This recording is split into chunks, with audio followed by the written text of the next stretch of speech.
In this episode, I discuss Bruce Jenner's miraculous transformation and how we must embrace and rejoice in it.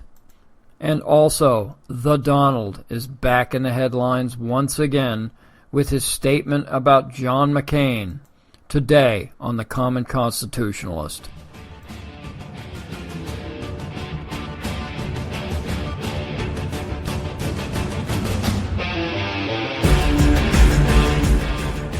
You're listening to The Common Constitutionalist, broadcast from an undisclosed location, free from the prying eyes of establishment black helicopters.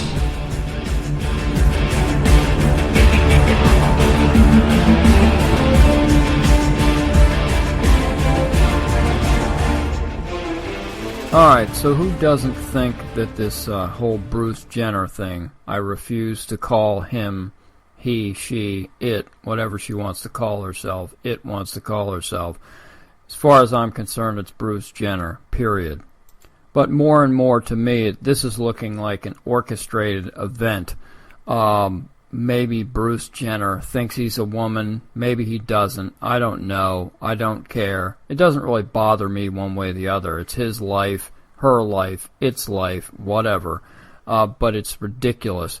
And it just seems to me that the social sites, the left, websites, everything, are pushing this stuff down our throats to the point where they are going to at least attempt to make us love Jenner, and that eventually we'll be forced to embrace the lifestyle, whether we like it or not. We can't just simply tolerate it. That's not good enough anymore. We have to embrace it and rejoice in it, like at the stupid ESPY Awards, where this dude, whatever he is, it is at this point, gets a Courage Award. Courage, really?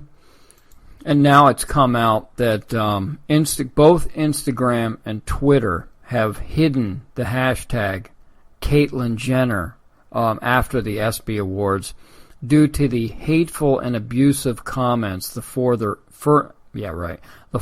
Olympian received at the ESPY Awards on Tuesday. They didn't just hide the hashtag. What they actually did was ended up deleting or somehow hiding negative comments. So when you look up hashtag Caitlyn Jenner, all you get are positive, glowing, loving comments. You don't get any negatives. You don't get anything. Some of a few that were that I could find that were extracted, I guess, for want of a better term, or deleted, were, here's one. Oh, before I say that, this is the reason that they said that they were hiding the hashtag. Instagram spokesman Gabe Medway told Mail Online, Daily Mail, basically, content that appears in the most recent section of trending hashtags can be abused because of the photos that appear in the section and are highly visible. To address this kind of abuse, we may restrict the visibility of the content that appears under the hashtag. We review this section regularly, and content can reappear, or not, so people may see different content in the section within a short period of time. Twitter also has tripled the number of safety employees in its recent month.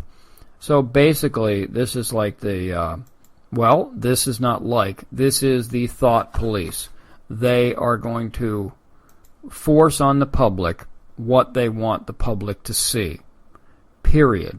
If they don't want anyone to see negative comments about Bruce Jenner, by gosh, you're not going to see them. You'll only see the hundreds and thousands of glowing remarks on how courageous it is. So, as I was saying, one of the abusive tweets that was taken down, this is how abusive it is. It's so hateful, I can't believe it. Bruce Jenner is not a hero, and neither is his alter ego. That's abusive. That's the negativity that's just so rampant that they had to take it down. It's just tragic. Another one was a picture of 3 soldiers. I don't know whether they were Marine or Army, but they're in full combat gear. They look like they're out in the middle of nowhere, and they look like they're about to venture into a firefight. And the caption on the picture is, "I don't like the feeling I'm getting, bro. I know, dude. I wish we were as courageous as Caitlyn Jenner." That's abusive. That's negativity, and that had to be taken down. This is ridiculous. And again, this is being forced upon us.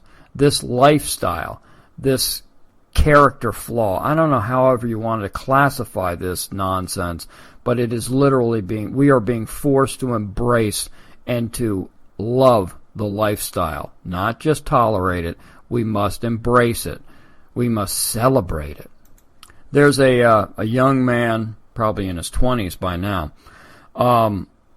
Drake Bell. He was the star of a Nickelodeon program that my kids watched. Actually, my kids still watch it. The reruns of it on Nickelodeon. It's called the program's called Drake and Josh, and he was the Drake of the Drake and Josh. And he was watching the ESPYs and tweeted out in response to it was a response to the news of the Vanity Fair cover. And he simply tweeted out, "Sorry, ... still calling you Bruce," period. That was it. That was the whole thing. That was the entire tweet. There was nothing more. He ended up deleting his tweet, but prior to that, he was inundated with negative comments on how dare he be so uncaring and blah, blah, blah. It's absolutely incredible how intolerant the other side is of anyone else's point of view, and that's just so typical of the left. Another tweet I found was 2 pictures, top and bottom. The first picture is of a soldier walking across a desert carrying a wounded warrior, and the caption is, "This is what courage looks like." Underneath that is a picture of Jenner at the ESPYs in a dress and makeup and the long hair and whatever, and it says, "Not this." So, top, soldier carrying another wounded warrior, "This is what courage looks like," and Jenner, "Not this." That's hateful? Really? But to the intolerant left, yes, that is in fact hateful. And now I see that I saw at least one site where it was supposedly a religious site that is asking us not to judge Jenner. I'm not judging Jenner. I refuse to buy into the nonsense. If he wants to think he's a woman, knock yourself out. If he wants to think he's a cocker spaniel or a kangaroo, how's that going to affect my life? I couldn't care less.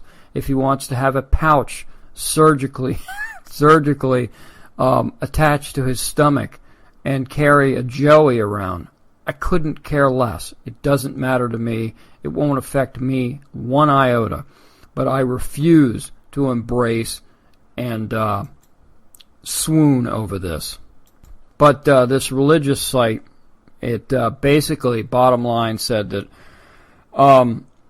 that you can't judge Caitlyn Jenner because the Bible doesn't even cover the issue of being transgender.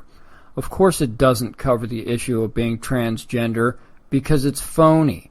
There's no such thing as transgender. You can't change from a man to a woman. You can think you can. You can take the hormones. You can get a boob job. You can have a lobotomy procedure or an added-on-to-me procedure or however you want to fake it up. But you're a man. You're going to be a man until the day you die. And if you're a woman, that's the way you're going to be. Sorry, that's just the way the anatomy works or the biology works or whatever. God created 2 sexes, man, woman, period. There's no changing, there's no shifting, there's no nothing. You can pretend all you like, but that's just the way it is. But some will insist, well, he's been trapped. He's a woman. who's been trapped in a man's body for most of his life, and all his life he's known there's something strange. Well, yeah, there's something strange, all right. If you're a guy who thinks he's a woman, that ain't normal. Ergo, that's strange. But, you take the, what was that really, really bad movie that, what's-her-name was in? Johansson. Lucy. Boy, what a bad movie that was. But the premise of the movie was, that man only uses 10% of his brain, and that she was she was administered some drug or something like that, and it caused her to continually use more and more of her brain until she just kind of like self-destructed or something. So I think it's utter nonsense, but if you believe that type of thing, why is it, and even if you don't believe it, frankly, the brain is a powerful thing, and you couple the very powerful brain with very powerful emotions, and I believe anyone can talk themselves into virtually anything, including thinking you're a woman when you're really a dude, or vice versa. If you believe it enough, you'll talk yourself into, this is what it is, and this is what's going to make me happy. I predict he, she, or it is going to be one miserable son of a gun if he, she, or it decides to go full-on woman, so to speak, if you catch my drift. I don't know, he may have already done that, or he may have just, I don't know I don't even care.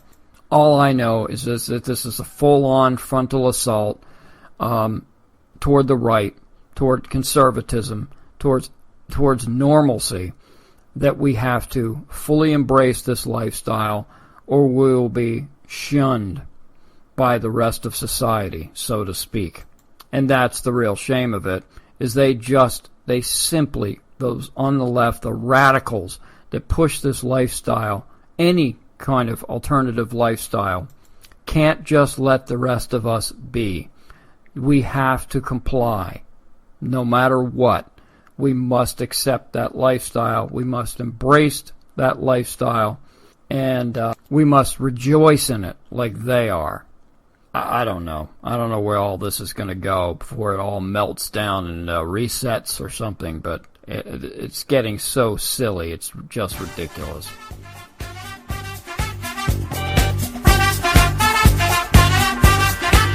You're listening to the Common Constitution. Let the truth be known. Let the truth cheers.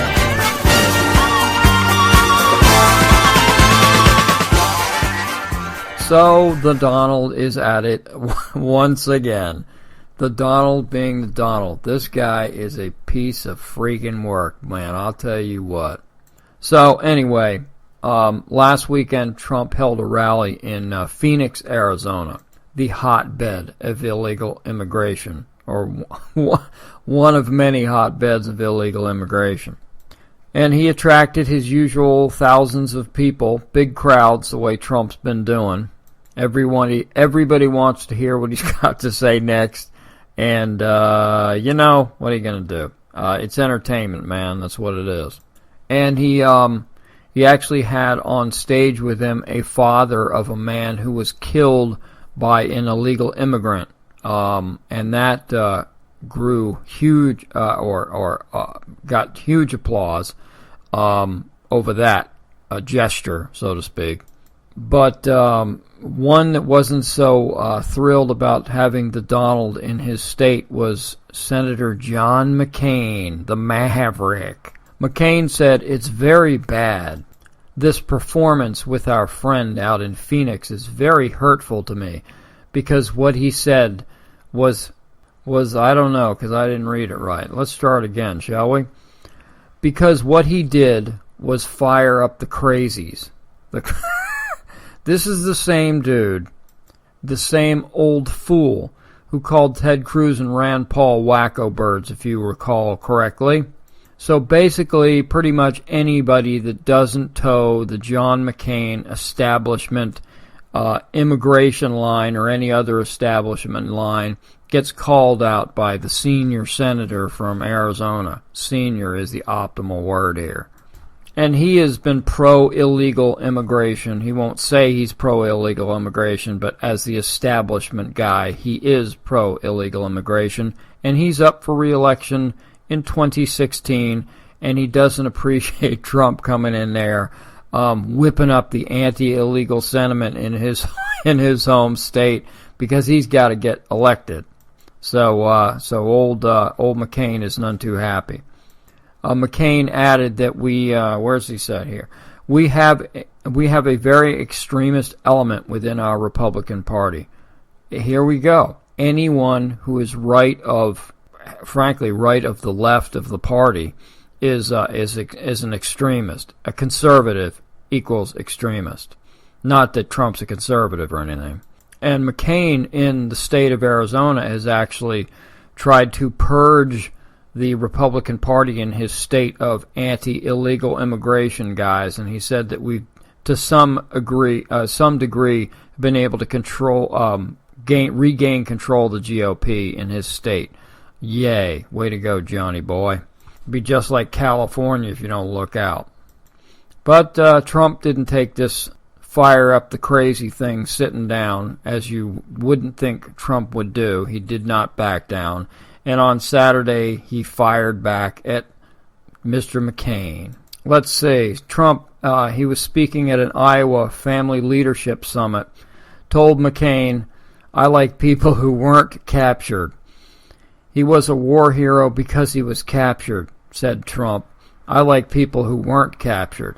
I mean, that's a bold, brash statement, man. That is just out there where the buses don't run.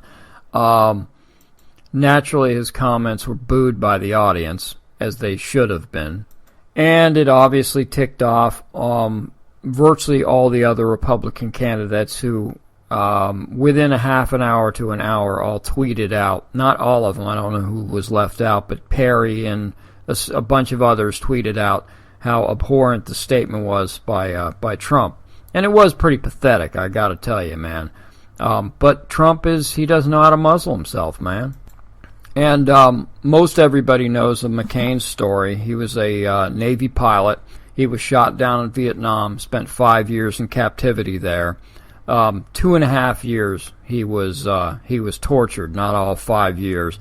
And the reason is that not a lot of people know, is that after Ho Chi Minh died, the leader of North Vietnam, in 1969, the new leadership came in, and they were kind of pragmatists, basically thinking that if they kept these guys in better shape that they could use them as leverage, which in fact worked eventually. But still, for 2.5 years, McCain was tortured, and like a lot of other POWs, he was offered early release from captivity if he just came out against the United States and basically said how wonderfully treated he was by the North Vietnamese.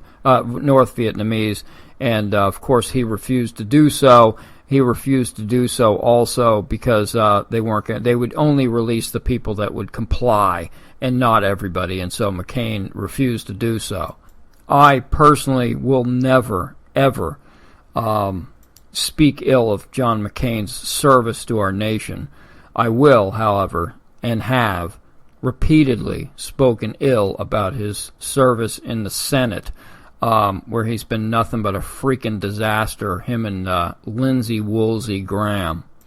But still, that's Trump being Trump, man. He's a loudmouth. He's going to say what he's going to say. He doesn't have a filter. And frankly, that's what people love about him, is his lack of filter. And McCain's daughter tweeted out that she was disgusted by the whole thing. But normally candidates would back down, but Trump, of course, as being Trump, would never back down. He said, in addition to doing a lousy job in taking care of our vets, John McCain let us down by losing to Barack Obama in his run for president. Well, I'll give him that much. Hard to deny those facts. He did try to later on soften his approach a little bit, but he never really apologized for what he said. And, of course, being Trump means never having to say you're sorry, I guess. Something like that. He went on to say later that if a person is captured, they're a hero as far as I'm concerned. I don't like the job John McCain is doing in the Senate because he's not taking care of our veterans. So if anybody's expecting Donald Trump to come out and say, I'm sorry, it ain't going to happen. I'm not sure if I've ever heard Trump say I'm sorry about anything, and it's not going to happen in this case. It's not going to happen with illegal immigration, and it isn't going to happen over John McCain. That's for darn sure. Now, as far as I know, the only one that has not come out to denounce Trump is, again, Ted Cruz, who I think just basically tweeted or said that John McCain's a hero, he's a friend of mine, but I'm not going to denounce Trump for what he said. Which is, I think, frankly, the way it's supposed to. Because you're basically playing into the left's game. You're playing into the media's game where the apology is the only thing that counts. It doesn't matter what you think or what you say as long as you apologize for it, as long as you denounce a colleague. Have you ever heard of the media going to any Democrat and saying, do you denounce what Barack Obama said of X, Y, or Z? Or do you denounce what Nancy Pelosi or Harry Reid said about X, Y, or Z? It's never happened, never will happen. So it's basically a game to divide the Republicans, and Ted Cruz is smart enough not to play the game. I don't agree with what Trump said either, but it's his right to say it. It doesn't matter to me. I don't care one way or the other. But as far as I can see, Cruz is playing this the way it should be played. Let him say what he has to say, man. It's no sweat off his back. But, of course, Cruz will probably get not equal heat to Trump, but Cruz is going to get heat for not denouncing it because it's symbolism over substance once again, and that's what the country's running on these days, it seems. So Trump's going to go on and be Trump. I don't know what he's going to say next, but I'll guarantee it's going to make some headlines. That is for sure, brother. So that's all I've got for today. This is the Common Constitutionalist signing off. Y'all have a great rest of the day and have a great week, and I'll talk to you next time.